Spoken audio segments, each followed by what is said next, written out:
یہاں پہ دو باتیں بڑی قابل غور ہیں۔ کوئی بھی اگر اس سے ظلم ہو گیا یا گناہ ہو گیا، اس میں بندوں کی حقوق شامل حال نہیں ہے، یعنی کہ اللہ کی نافرمانی اس میں شامل ہے، بندوں کے حقوق شامل نہیں ہیں، تو پھر تو اس کی توبہ ایکسیپٹ ہوگی۔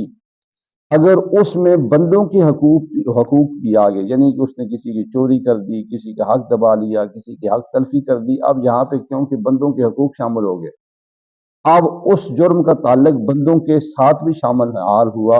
اب جب تک وہ شخص جس کا حق دبایا ہے، حق کھایا ہے یا اس کے ساتھ زیادتی کی ہے، جب تک وہ نہیں معاف کرے گا، اس وقت تک اس کے معاملات الجھے ہوں گے، اس کے معاملات اٹکے ہوں گے، نہ اوپر نہ نیچے، ایک جگہ پہ ساقط ہوں گے، کیونکہ اس نے حق ادا کرنا ہے ان بندوں کا۔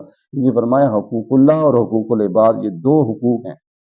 اللہ اپنے حقوق تو معاف کر لے گا کیونکہ وہ غفور الرحیم ہے، وہ 70 ماہوں سے زیادہ اپنے بندوں سے محبت و پیار کرتا ہے، مگر جہاں حقوق العباد کا تعلق آ جائے گا، پھر وہ بندہ جب تک معاف نہیں کرے گا اس وقت تک معافی کسی صورت میں ممکن نہیں ہے۔ اس لیے حقوق العباد کا خیال رکھنا انتہائی ضروری ہے۔ باپ کے بیٹے کے اوپر بھی حق ہیں اور بیٹے کا باپ کے اوپر بھی حق ہے، ہمسایوں کے حقوق بھی شامل حال ہیں، یعنی ہر قسم کے حقوق کی ادائیگی انتہائی ضروری ہے۔ اسی طریقے سے ایک چھت کے نیچے رہنے والے آپ کے ماں باپ ہیں، ان کے بھی آپ کے اوپر حق ہے۔ اسی طریقے سے آپ کے بیوی بچے ہیں، ان کے بھی آپ کے اوپر حق، یعنی یہ تمام حقوق کی ادائیگی بڑی لازم و ملزوم ہے۔ اور ہمارے ہاں یہ ہے کہ یہ تمام حقوق کے زیادہ زور ہم عبادت بھی کرتے ہیں۔ حقوق العباد ہم سے یعنی کہ ختم ہو رہے ہیں،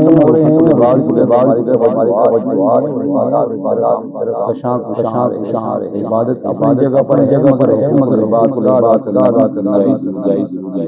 قرآن مجید کے ابواب میں آیات جا بجا والدین کے بارے میں آپ دیکھ رہے ہوں، اسرائیل پڑھ اور بہت ساری جگہ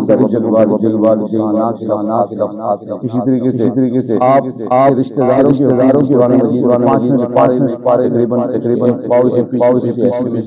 تمام رکوع ہے اس کا پورا۔ تو فرمایا تابہ وہ شخص کے بعد اس نے اپنی اصلاح کیا، کوئی جاتا